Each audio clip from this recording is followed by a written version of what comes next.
street. I come straight from the corner selling drugs and all that. But I did not want to be part of that life. You understand what I'm saying, big brother? I did not want to be part of that life. So what I did was, at 23 years old, I went back to school.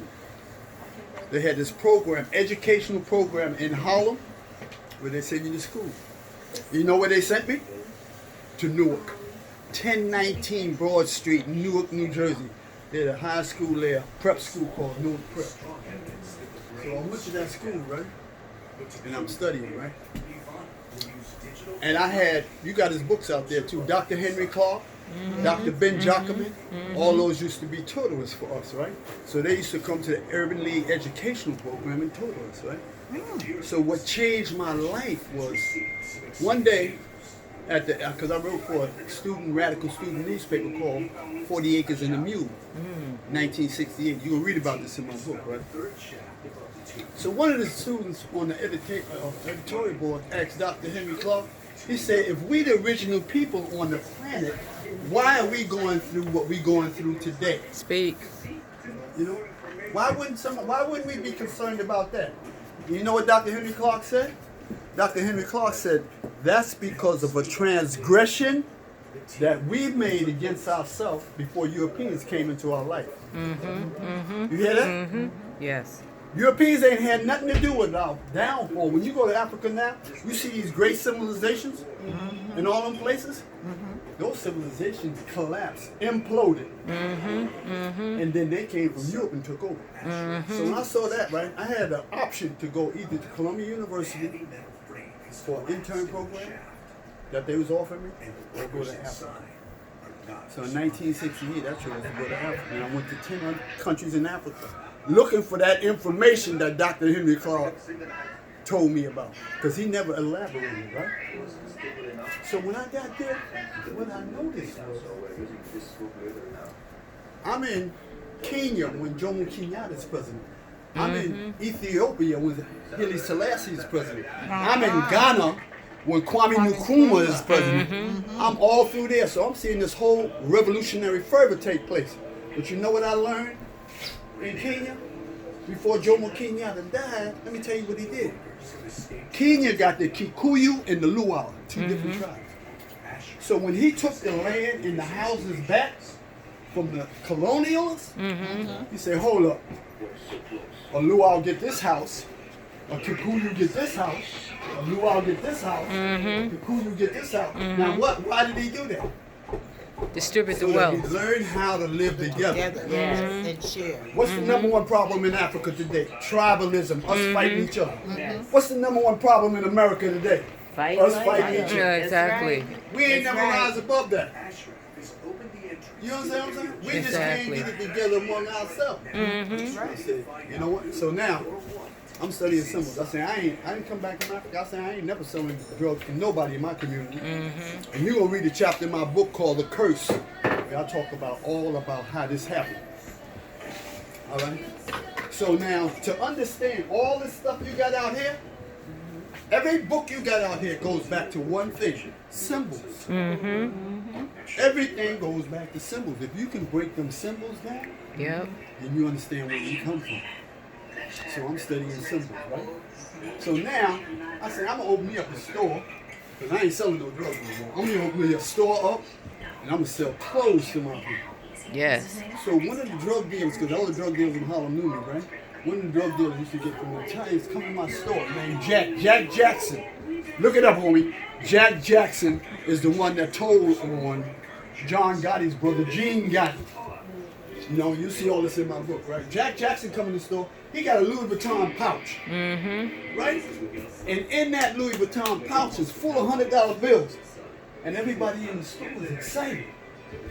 You know, and they're excited about that pouch. And I look at that pouch, I say, wait a minute, I make clothes. That ain't but $5 worth of vinyl.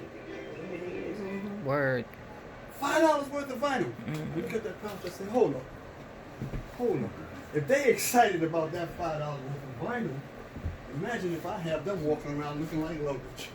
You know what I'm saying? I said, imagine if I had them walking around looking like luggage. So I'll begin to teach myself everything about textile printing, and then the next thing you know, I'm making Louis Vuitton. I went to them, they wouldn't sell to me. So I said, you know what, I'm going to learn how to do what they do better than the way they do it. All right. You hear what I'm saying? And that's just So what I you taught did. myself textile printing. I taught myself embossing. That's why I tell that young man, you listen to me, young man? That's why I tell him read everything. Reading books, from reading books, I taught myself everything, right? So I started making Louis Vuitton pouches, clothes, even cars. You go online, you see all the cars and everything I'm doing, right? All the rappers, I got all the rappers. Jay-Z, you name them. Yep. You know what I mean? So I'm doing all this here now, and Louis Vuitton, Gucci, Fendi, they don't even know nothing about this. One day Mike Tyson have a fight in my store. All over the newspapers. All over the newspapers, right? Next thing I know, Louis Vuitton raiding me, Gucci raiding me, Fendi raiding me, they all raiding me now. Right? So they forced me underground. And I was underground for 20 years. Then Beyonce, Yes. you know the story. Yes, I do. Beyonce pops up with a Dapper Dan jacket. And the women, our black women, who they ain't going for it. They say, hold up, Dapper Dan made that jacket. Y'all ain't taking that from us. They said Dapper Dan made that jacket. And I didn't have no voice before. Now we got Black Twitter. Black Twitter said, no, we ain't having this. Do you know, I got a call from all the rappers, everybody, because I'm on the ground now and I don't want to talk to no white folks like that. You know what I'm saying? They done raided me till I don't trust nothing, nigga. I don't even trust white paint. I love it. You know what I'm saying? Never going They got me so spooked. You can't have no white paint on my wall. Right? So everybody calling me and talking. They say, yeah, man, they want to talk to you. They serious. I said, man, no, they just want to raid me, man. Y'all need to go away from here with that stuff. But my son, he didn't grow up like me. My son grew up going to prep school, you know. He's familiar with them other colored people. I ain't. Every institution I've ever been involved in has been all black. So, you know, if it ain't chocolate, then it don't taste right. That's right. You understand? So, all right. I finally broke down, listened to my son. He said, Dad, they want to do something with you. I said, if they want to do something with me, I have a house in Harlem. I said, tell them to come to Harlem. They came. I said, I don't want no collaboration. I want a partnership. They said, okay. I said, oh, I'm getting nervous now. I said, if I'm going to do this campaign, we have to have all people of color in it. They said, okay. I said, if we're going to do a collection, we can do a collection and go to every Gucci store around the world. They said, okay. I said, but one final thing. I got to have my store, the Dapper Dan Gucci store in Harlem. Yes. Because I got to be able to do what I've always done. I said, no problem. I said, let's go. Yes. You know what I'm saying? Yeah. Now, I ain't going to give you all the rest of the story. I'm going to give you all the rest of the story when I come here and do the talk. I want to ask you a question. Ask me a question. I want to know what year it was you start making your When I started making clothes? No, the bags. 1973. Okay. The reason why I said that is because 1983, I'm sorry. Okay, the reason why I'm asking you that question is because I had an aunt, and she had all that fly fashion, and she had it all. Because we know the originals are the best. Yeah. The first one that comes out. Yeah, the original is the second best. Dapper Dan's first best. Okay. Yes, it is. Yes, it is. No, but I'm saying you are the original. Am I correct? Yes. Yeah. Oh, that's why I'm saying it. Oh, okay. And I have an old Louis Vuitton bag. It's old. Yeah. I mean, old. I'm afraid that it's. himself? I'm afraid. I'm thinking. I am not mad at you. Listen. Excuse me. You all right, boy. You a serious And trouble, now boy. that I heard I it am speak, not mad I'm at you. thinking that it's one of your bags. I started in 1983. That's when I left the street. I said, no, I ain't gonna do that street thing no more. But now, I want y'all, if you go online, if you Google Dapper Dan Harlem, you see all the whole stories online, all the magazines, everything.